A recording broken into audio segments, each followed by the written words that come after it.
Hi, I am Yuki, and today I will be your storyteller. Make yourself comfortable and we'll get right on it. Darkness. Whoosh! The scene opens deep underwater, or so it seems. A weird, pinkish-brown, rocky crystal monster is heavily chained to a tower covered with all sorts of junk and some treasures chests, one with some writing and a sword penetrating its top.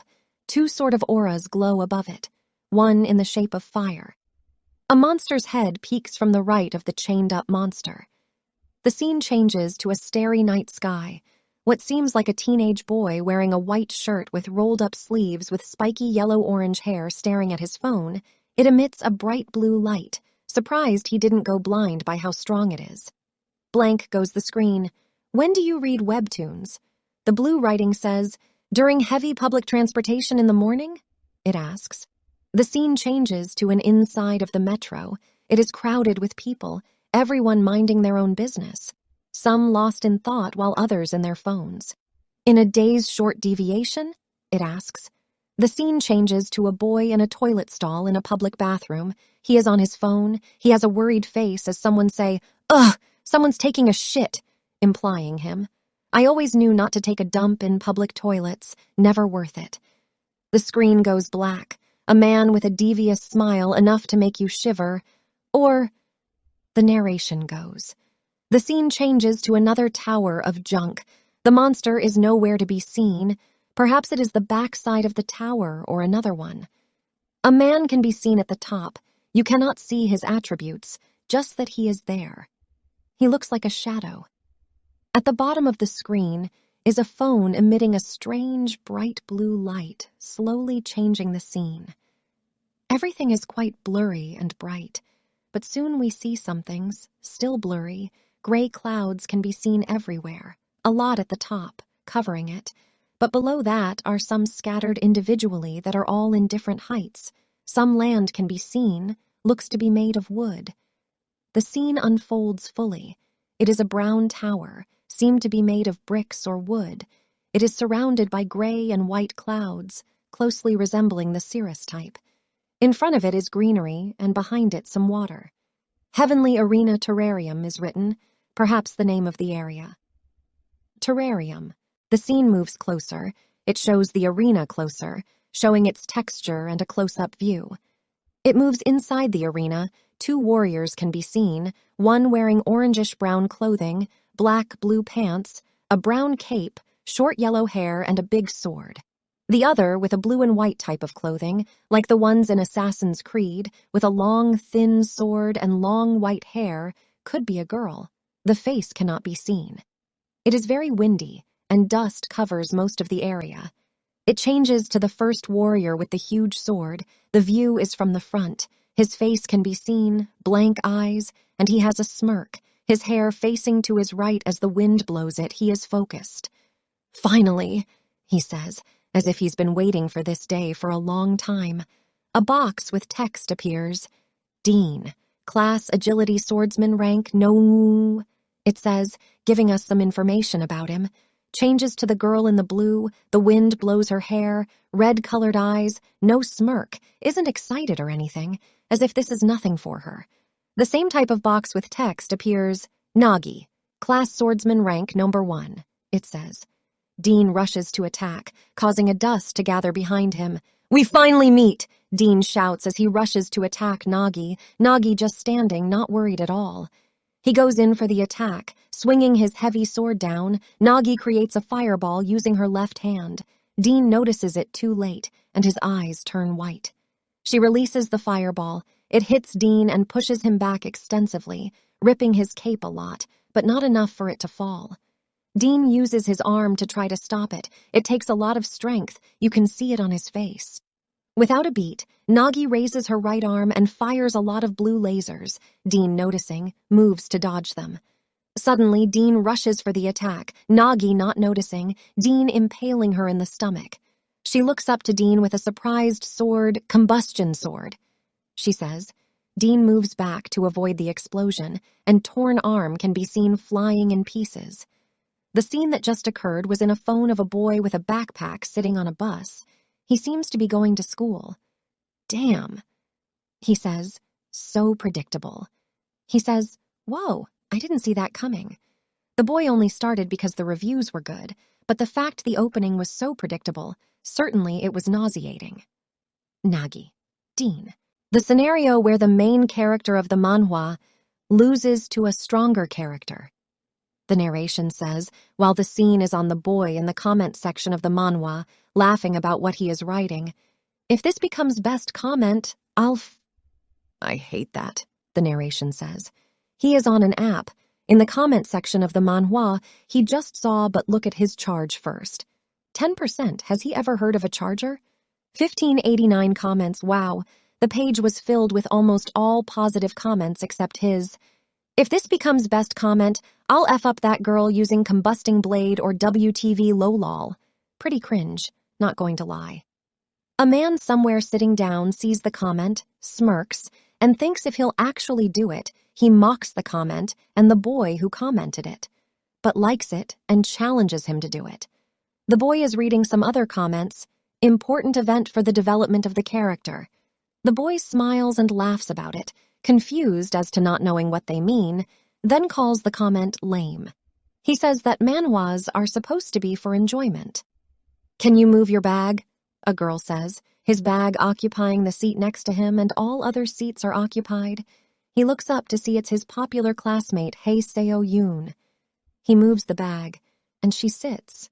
He thinks to himself how awkward this is, that he doesn't really need to act like he knows her, that she isn't usually friendly towards him, yet today she sat next to him, that she doesn't have anything to do with him, or so he thinks. She turns to him with a smile.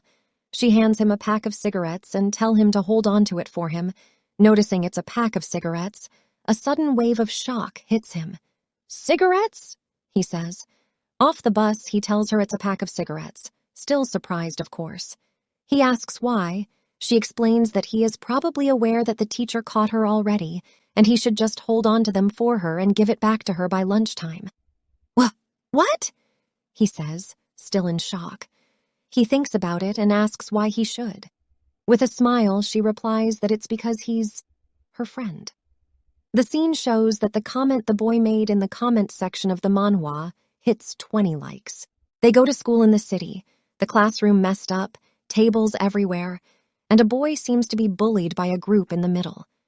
The boy thinks to himself about what he should do with the cigarettes at his table. He just needs to hold on to it for a while, but he is nervous. We've all been there, haha, when we do something wrong and assume everyone is aware or will connect the dots with a sudden move.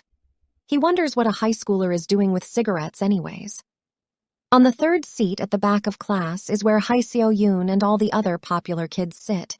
Combustion sword is heard. He looks at her, wondering if he should give the cigarettes back to her now. He decides that he should just put it on her desk during lunchtime. Combustion sword is heard again. Looking back, 3 high schoolers are chatting, 2 boys and 1 girl. "What's that LOL combustion sword?" the boy with the glasses asks. He mockingly replies, asking if he doesn't read Webtoons and how that episode containing the combustion sword was really good. The girl laughs and says he is speaking nonsense, and the explanation he just gave sucked. The boy says that's not what he said. "You're talking about player, right?" our protagonist says as he walks up to them. Everyone in the group of 3 seems shocked. He follows the statement with, "I read it too," talking about the manhwa. He continues to about the episode, and they sort of join in.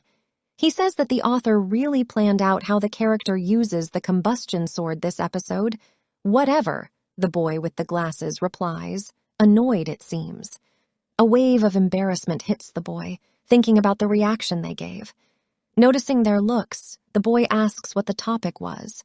After a few seconds of embarrassing silence, he says the topic doesn't even matter as he was the one who butted in without knowing his place. He apologizes for that. What a weirdo, Hae Seo-yoon thinks to herself. One of the popular boys starts asking the popular group one by one if they know the boy who just butted into the conversation, his name being Seol-jin Heo. The boy with the glasses in the group replies, "No." The girl replies, "No." He turns to Heo Seo-yoon with a smile. Heo Seo-yoon says yes, or that's what it's made to look like. That was all in Seol-jin Heo's head. Heo Seo-yoon simply said no. Player. Damn, that's betrayal on a whole nother level. He gets a bit shocked and really sad. He walks away and the group continues to go on like nothing happened, talking about today's lunch menu and making jokes about that. Seo Jin-yoon feels a hand on his right shoulder as he walks away. You guys don't read Webtoons? I read it every day. Seo Jin-yoon hears. He turns around to notice it's his classmate, Taewon Kim. The group acknowledges Taewon Kim and chats with him whilst ignoring Seo Jin-yoon. Seo Jin-yoon walks away, and Taewon Kim seems to do nothing. A smirk comes across his face. The scene shows that Seo Jin-yoon's comment in the comment section of the manhwa he read on the bus has reached 46 likes. The scene rolls to the playground of the school. It seems it is at the corner of the land, and two sides is surrounded by water. Damn! Seo Jin-yoon exclaims while playing football. He overthinks about that moment in class on how he approached the popular kids and got ignored, thinking about how embarrassing it was. He continues about how he shouldn't do unnecessary things like cigarettes or whatever.